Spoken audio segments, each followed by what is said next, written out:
All eyes on South Carolina as Ian gets ready to strike again, just days after the storm devastated Florida in what forecasters are calling one of the strongest storms ever to hit the U.S. and potentially deadly as well. Ian regained strength overnight, now upgraded to a Category 1 hurricane.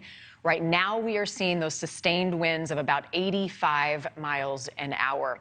Hurricane preparations are underway in South Carolina. Landfall expected sometime this afternoon.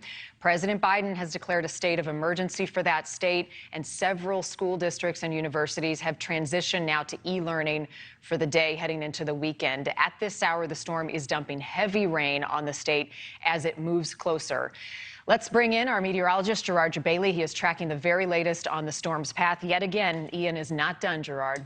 Not even close, but we're about to see the worst that it could offer into South Carolina. You saw Ian, 85-mile-per-hour wind sustained. It's about 70 miles away from the coastline here. We are getting ready to see the heaviest band impact places that have already been hit kind of hard, like Charleston, South Carolina. They've been under flash flood warning most of the morning, but here comes this heavy rain band, and that is definitely going to lead to some more flooding and some of the strongest winds that they've seen, as well as storm surge pushing in. So between Charleston and, say, Myrtle Beach is going to be hardest hit, where we know we have folks keeping close eyes on things. So even though the center is not going to make its way ashore for a little bit longer, we're talking maybe towards the middle afternoon, we're going to get the worst impacts before then.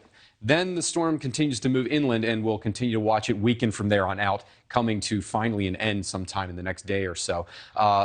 Until then, we've got to deal with a lot of rain. We've got to deal with some wind and storm surge along the coastline. But overall, we're going to see the impacts by far much less than what we saw along the Florida coastline. It's a Category 1 storm, but we still have some storm surge.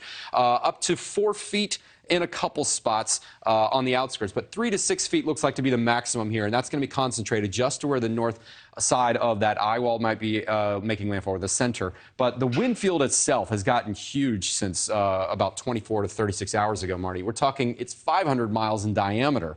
But the hurricane-force winds, which are much weaker now, still are very small, so we're not expecting a lot of wind damage, although we could see power outages as a result.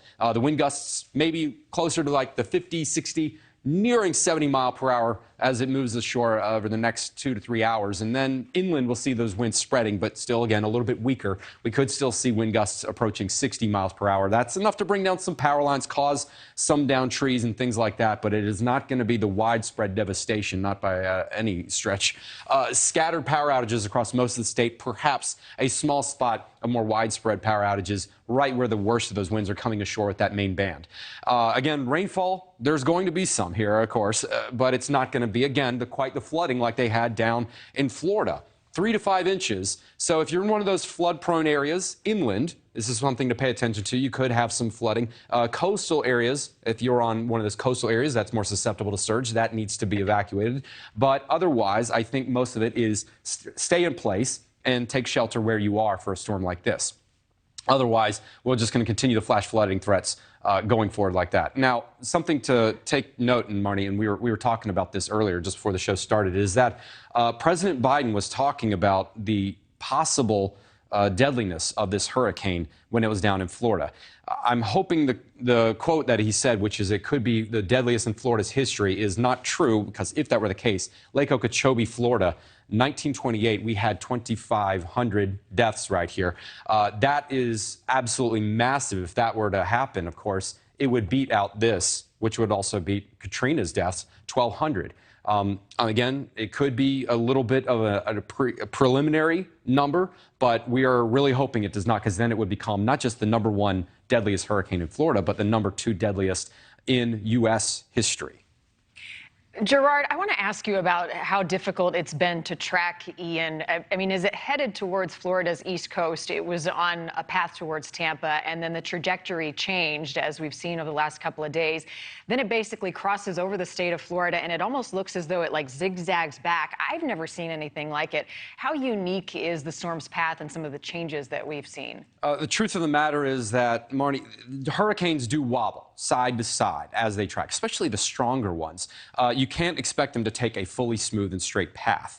The other thing is that it's the winds above that steer these things to where they're going, and it's not easy to get those winds. That's why we have the hurricane hunters that fly through it and around the storm to really gather that important data. But you have to expect that there's going to be a little bit of error here. And we're talking about the distance between Tampa and where it made landfall just to the north of Fort Myers. And it is not a huge distance, around 60 miles, 70 miles or so. And that is actually fairly small compared to the wide tracks that they can really shift wildly. Would I say the forecasting was on point? About as good as you can almost ask for in this situation. And even in this day and age, that is not a huge swing, but you can see the impacts were going to be felt. And the truth is also, if it were to make a landfall even right there in Tampa, as maybe some people initially thought, you still would have seen huge surge numbers all the way down south in Fort Myers, very likely, and potentially more deadly. And I think for the most part here, we can at least be glad that there was a lot of advance warning from the Keys all the way up to the coast, where it did make landfall. Yeah, well, I think if we've learned anything, Gerard, we cannot underestimate the power of any hurricane, and Ian has shown us the devastation Mother Nature can pack a pretty big punch. All right, Gerard, thank you. Thank you for watching. Go to newsnationnow.com to find NewsNation on your television provider, and don't forget to click the red subscribe button below to get more of NewsNation's fact-driven, unbiased coverage.